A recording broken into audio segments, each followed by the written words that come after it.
Baghdad Iraq ایک American diplomat dictator کے سامنے کھڑا ہاتھ ملا رہا ہے اور وہ امیگرینٹ ہے ڈونلڈ رمسفیلڈ اور سامنے کھڑا انسان ہے صدام حسین۔ اس ہاتھ ملانے کی تصویر عراقی گورنمنٹ نے خود فلم کی تھی اور پوری دنیا نے دیکھی تھی۔ ابھی ایک مہینے پہلے نومبر 1983 میں عراق نے خود اپنی عوام کے خلاف خود کیمیکل ویپنز استعمال کیے تھے، ہزاروں ایرانینز مار دیے گئے تھے۔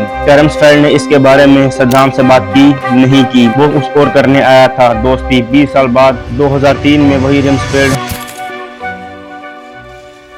Good afternoon and welcome to the White House. Earlier today I announced my intent to nominate Robert Gates to be the next Secretary of the Defense. اور صدام حسین کو امریکہ کے لیے خطرہ بتا رہا تھا اور اسے جلدی سے جلدی ختم کرنا چاہتا تھا۔ کہانی کیا ہے آئیے سمجھتے ہیں۔ پہلے سمجھتے ہیں صدام کون تھا اور وہ پاور میں کیسے آیا۔ 28 اپریل 1937 سیکرٹ عراق ایک چھوٹے سے غریب گھر میں یعنی میڈل کلاس گھر میں ایک بچہ پیدا ہوا۔ باپ نہیں تھا، سوتیلے باپ نے اسے بہت ڈرایا بھگایا اور اسے ساتھ جو زیادتی کی۔ بچپن میں اس نے ایک مرغی صرف اس لیے مار دی تاکہ وہ اپنے ذہن میں ڈر کو جو ہے وہ ختم کر سکے، لیکن بعد میں وہ بغداد آیا اپنے ماموں کے پاس۔ سراج اللہ طلفہ اس کے ماموں کا نام تھا، ایک آدمی جس نے 3 Warm Words Should Not Have Created Persian Jews and Files نام کی کتاب لکھی۔ یہ صدام حسین کی پہلی پولیٹیکل ایجوکیشن تھی۔ صرف 18 سال کی عمر میں صدام ماتھم پارٹی کا حصہ بن گیا۔ اس وقت پوری پارٹی میں صرف 289 ممبرز تھے، لیکن چھوٹی سی نیشنلسٹ موومنٹ تھی۔ 8 فروری 1963 بغداد عراق میں ایک بغاوت ہوئی۔ پریزیڈنٹ عبدالکریم قاسم کو جو کہ ایک نیشنلسٹ لیڈر تھا، سوویت یونین کے بہت قریب تھا، عراق پیٹرولیم کمپنی نیشنلائز کرنا چاہتا تھا، اسے ہٹا دیا گیا، مار دیا گیا۔ اس نے کیا بات پارٹی نے CIA کی مدد سے۔ کتنا پکا ہے یہ بات پارٹی کے اپنے سیکیورٹی جنرل علی صالح سعدی نے بعد میں خود کہا، ہم پاور میں CIA کی ٹرین پر سوار ہو کر آئے۔ CIA نے بغداد میں اپنی ایمبیسی سے بغاوت شروع کی۔ کویت سے ایک سیکرٹ ریڈیو اسٹیشن چل رہا تھا جس نے بغاوت کے دن کمیونسٹ اور لیفٹنسٹ یعنی دائیں اور بائیں ہاتھ کی لسٹ ریلے کی تاکہ انہیں پکڑ کر مارا جا سکے۔ ایک کنسرویٹو ایسٹیمیٹ کے مطابق 5000 لوگ مارے گئے۔ صدام اس وقت ینگ سیکیورٹی آفیسر تھا، یہ اس کی اصلی ٹریننگ تھی۔ 1968 میں بات پارٹی نے دوسری بار بغاوت شروع کی، اس بار پرماننٹ پاور لے لی اور صدام نے اپنا اصلی کام شروع کر دیا، سیکیورٹی چیف، انٹرنیشنل سرویلنس، ڈسیڈنٹس کا خاتمہ۔ 1979 میں وہ پریزیڈنٹ بنا آفیشلی۔ اس نے پہلے ہی دن کیا انہوں نے بات پارٹی کے سینئر رہنماؤں کا اجلاس بلایا۔ اس نے انہیں ایک کمرے میں بٹھایا، پھر ایک شخص کو لایا گیا، تشدد کیا گیا اور اقرار کرنے پر مجبور کیا گیا، جس کی فرصت میں سازش کے الزام میں 68 اعلیٰ عہدیداروں کے نام تھے۔ صدام نے خود فرصت پڑھنا شروع کی، جب بھی کسی کا نام پکارا جاتا وہ کھڑا ہو جاتا اور اسے اٹھا لیا جاتا، پھر دوسرا نام، پھر صدام نے سگریٹ جلایا، وہ بیٹھا رہا اور پڑھنا جاری رکھا۔ اس طرح 60 افراد مارے گئے۔ اب آتا ہے امریکہ۔ ایران میں اسلامک ریولیوشن، شاہ آیا، خامنئی آیا، امریکہ کا ایک بڑا دوست پوری طرح پلٹ تو گیا۔ صدام نے ایران پر حملہ کر دیا، ایران عراق وار شروع۔ امریکہ کیا چاہتا تھا؟ سمپل، ایران کو کمزور رکھنا، اور صدام ایران کا دشمن، امریکہ کا یوزفل پارٹنر بن گیا۔ 1982 میں امریکہ عراق کو ٹیررسٹ سپورٹنگ کنٹریز کی لسٹ سے جو وہ ہٹا دیتا ہے۔ 1983 وہی سال جب عراق کیمیکل ویپنز یوز کر چکا تھا۔ رمسفیلڈ بغداد پہنچا۔ کلاسیفائڈ ڈاکومنٹ جو جارج واشنگٹن یونیورسٹی نے پبلکلی ریلیز کیے، یہ کنفرم کرتے ہیں کہ رمسفیلڈ کو CIA بریفنگ دی گئی تھی کہ عراق کیمیکل ویپنز یوز کر رہا ہے۔ وہ پھر بھی گیا، ہاتھ ملایا، کچھ نہیں بولا۔ وہ کیا لے کر آیا تھا صدام کے لیے؟ Satellite intelligence, Iranian troops positions, dual use equipment, یہ فارملی سویلینز یوز کے لیے تھے لیکن ملٹری میں بھی یوز کر سکتا تھا۔ اکانومک ایڈ جو وار کے اینڈ تک $1 بلین سے زیادہ ہو گئی۔ امریکن کمپنیز نے عراق کو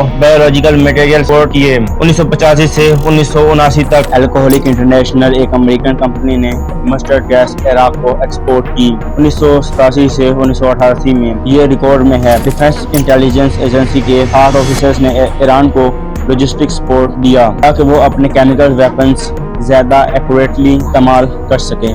امریکن نیوی نے عراقی آئل ٹینکرز کی حفاظت کی پرشین گلف میں، جبکہ عراق ایرانینز ٹینکرز پر اٹیک کر رہا تھا۔ یہ سب ایک آدمی کے لیے، صدام حسین، جو ایران کو روک رہا تھا۔ ایران عراق وار ختم ہوا، سیز فائر ہو گیا۔ صدام نے کیا کیا؟ وارز کے اینڈ کے کچھ مہینے پہلے خلی باجہ مارچ 1988 عراق کے اندر ہی کردش میں مسٹرڈ گیس نرو ایجنٹ ایک پورے کردش شہر پر 5000 سے زیادہ سویلینز مارے گئے، جن میں بچے تھے، عورتیں تھیں۔ امریکہ نے کیا کیا؟ UN میں ایک موو آیا کہ عراق پر اکنامک سینکشن لگائے جائیں۔ امریکہ نے اس موو کو بلاک کر دیا۔ اسٹیٹ ڈپارٹمنٹ نے پبلک سٹیٹمنٹ میں ایران کو بلیم کیا۔ ایران نے کیا ہوگا شاید، انہوں نے کہا ایون تھوٹ سب کو پتا تھا صدام نے کیا تھا۔ کولن پاول تب نیشنل سیکورٹی ایڈوائزر تھی، نے بعد میں کہا کہ یہ ڈپلومیٹک پروگریٹزم ہے۔ پروگریٹزم 5000 ڈیڈ کردش کے لیے۔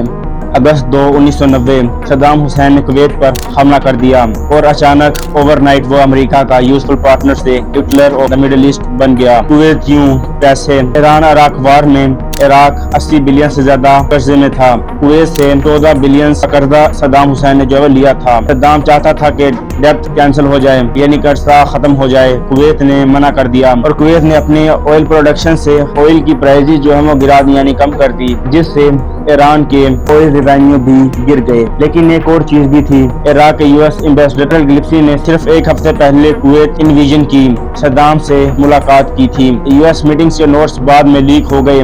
گلفسی نے صدام سے کہا تھا ہم عرب ڈسپیوٹس میں کوئی اپینینز نہیں رکھتے۔ کچھ لوگ کہتے ہیں یہ ایک گرین لائٹ تھی، کچھ کہتے ہیں مس انڈرسٹینڈنگ، لیکن ٹائمنگ پرفیکٹ تھی۔ اور صدام نے اس میٹنگ کے ایک ہفتے بعد کویت پر اچانک حملہ کر دیا۔ 1991 گلف وار، امریکہ، UK، سعودی عربیہ، فرانس اور 35 ملکوں سے زیادہ کا اتحاد، 1 لاکھ عراقی ٹروپس کویت میں تھے۔ US لیڈ اتحاد نے 100 ہاورز انہیں ختم کر دیا۔ صدام ہارا اور کویت آزاد ہوا۔ اور پھر ایک چیز ہوئی جسے کہنے سے امریکہ کو بہت درد ہوتا ہے۔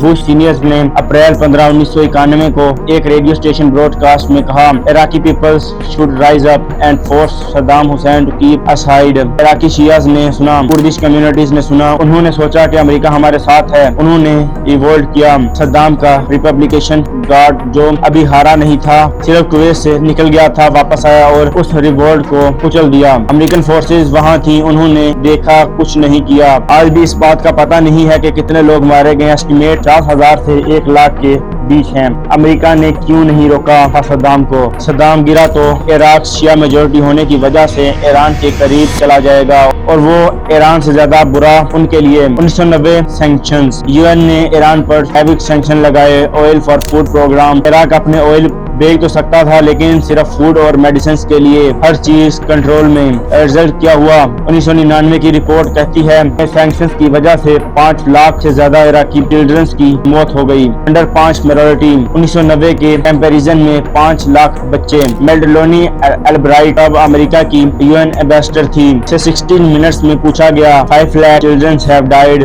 is the price worth it؟ انہوں نے کہا we think the price is worth it۔ Iraq میں صدام تھا لیکن سینکشن کی وجہ سے جو مرتے تھے وہ عام لوگ تھے جن کا صدام سے کوئی کنیکشن نہیں تھا۔ ستمبر 11 2001 القاعدہ نے امریکہ پر حملہ کر دیا۔ اس حملے کا ذمہ دار اسامہ بن لادن تھا جو افغانستان میں تھا۔ اس وقت امریکہ کی انٹیلیجنس ایجنسیز کا کہنا تھا کہ صدام حسین کا 9/11 سے کوئی کنیکشن نہیں ہے۔ ان کے مطابق عراق اور القاعدہ کے درمیان کسی بڑی پارٹنرشپ کا کوئی ثبوت نہیں ملا، لیکن وائس پریزیڈنٹ ڈک چینی بار بار کہتی رہی کہ صدام کے پاس ویپنز آف ماس ڈسٹریبیوشن ہیں۔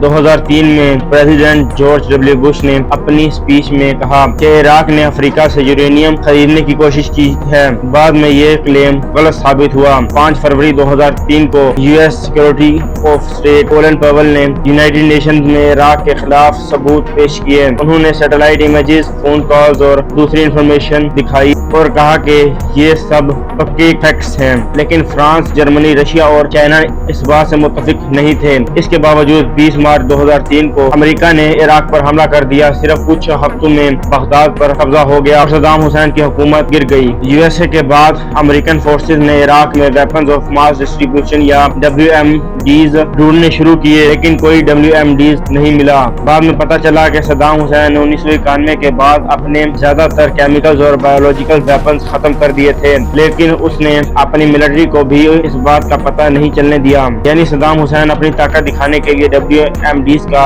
امپریشنز دکھاتا رہا اور امریکہ نے سمجھا کہ یہ ویپنز واقعی موجود ہیں۔ بعد میں کولن پاول نے کہا کہ UN والی اسپیچ ان کی زندگی کی سب سے بڑی غلطی تھی۔